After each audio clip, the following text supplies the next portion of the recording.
Welcome back in our Civils channel, everybody.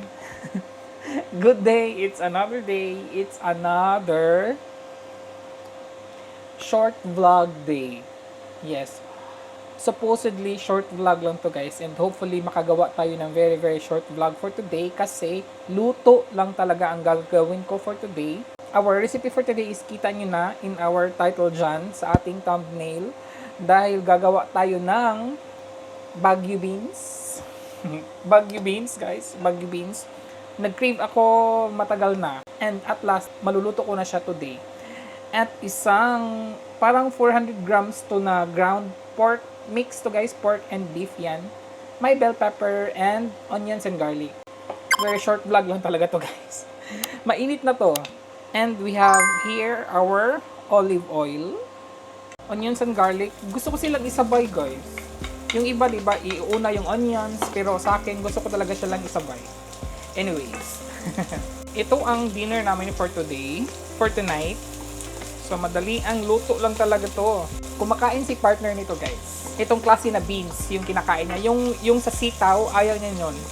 Ito lang talaga sa Baguio beans, yun. Ang bilis niya nag-brown kasi mainit na to talaga. Add na natin ng beef, ground pork and beef. Ayan.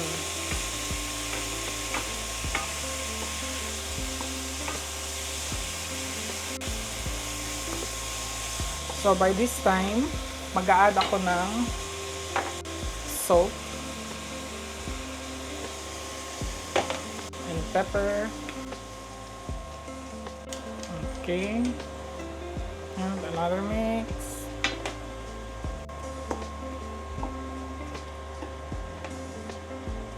Nagmamadali ako guys. Maaga pa naman, it's 3:30 PM. Pero nagmamadali ako magluto. Try nga natin, di ba, na makapag short vlog tayo for today. Mini vlog, parang ganun guys. Mini vlog. Mini cooking vlog, di ba? Okay. So papaanuhin ko muna siya saglit para siyang magprito. Konti lang naman siya guys. Kasi nagsasabaw siya, di ba? Alam niyo naman guys, pag mga may meat, kahit anong klaseng meat, nalalansahan ako. And then, today, wala kaming lemon juice. Wala kaming lemon. Kaya, naisip ko is, may ano.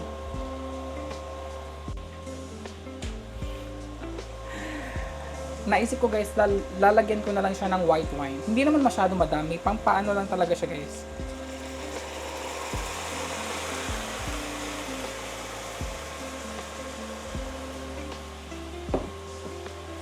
Ayun lang guys, pampawala lansa lang siya sa meat. Kasi talaga, di ba sa mga nakakaalam sa akin, dyan, nalalansahan talaga ako sa mga meat dito.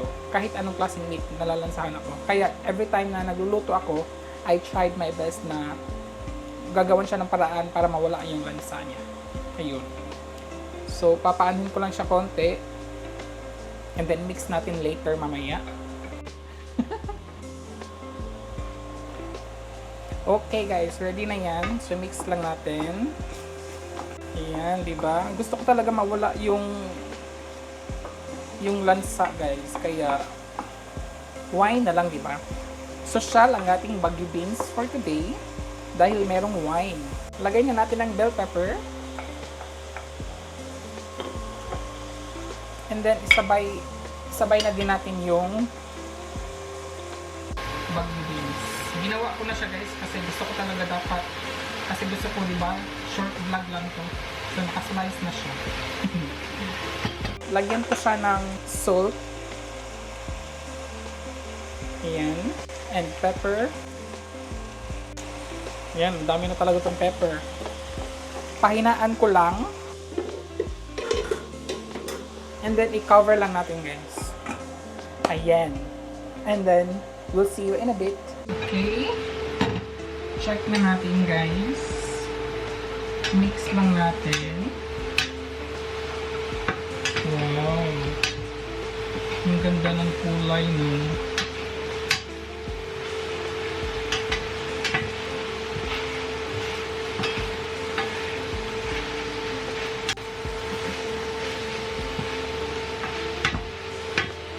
Ang ganda ng kulay niya, guys.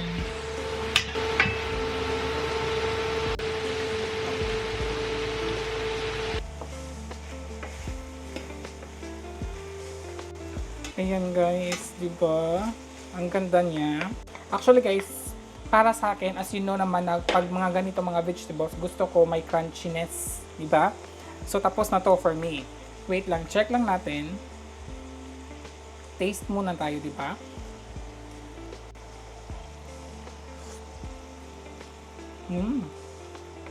Yes guys, for me, okay na to. Pero, maglalagay ako ng sugar to balance the saltiness, 'di ba? Para may salt and sweet, parang ganun.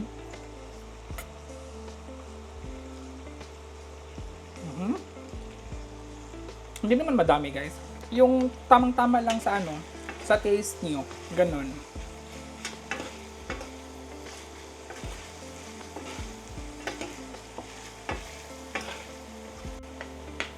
So, try again.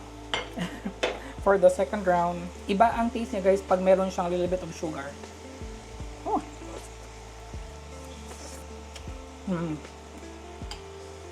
Yeah. So, ang sarap. Napakasarap. Hahatiin ko to. Kukuha na ako for me kasi nga 'di ba gusto ko may crunchiness yung vegetables. Eh ayaw ni partner, 'di ba? Gusto niya guys pag mga vegetables yung wala na siyang malalasahan. Ayaw ko din naman nun. Gusto ko mayroon talagang taste of vegetables. Mas madami lang sa akin guys kasi dadamihan ko ang for me. Yan, tama na siguro to sa kanya. No, kuha pa ako for me. Kuha pa ako for me. Yan, tapos gusto ko talaga yung green na green pa yung vegetables guys. Gusto ko medyo madami vegetables. Yan. So, ito yung sa akin.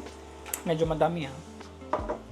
And then, ito kay partner, lulutuin ko pa to guys. Lulutuin pa natin to guys. Kasi nga, gusto niya, pag mga ganito, very soft talaga yung vegetables. Pero nasa mahinang ano na naman siya. Mahinang apoy na siya. So, everybody, that was our very, very short vlog for today. Guys, try nyo with white wine or anything. Kahit walang white wine, lemon juice pwede, pero lagyan nyo ng sugar after na siya maluto. A little bit. Just try lang. Siguro, I think sa mga Pinoy may mga nakatry na, pero I'm sure, napakasarap guys. Try nyo and again, thank you for watching everybody. Until in my next vlog, ingat po. Cheers!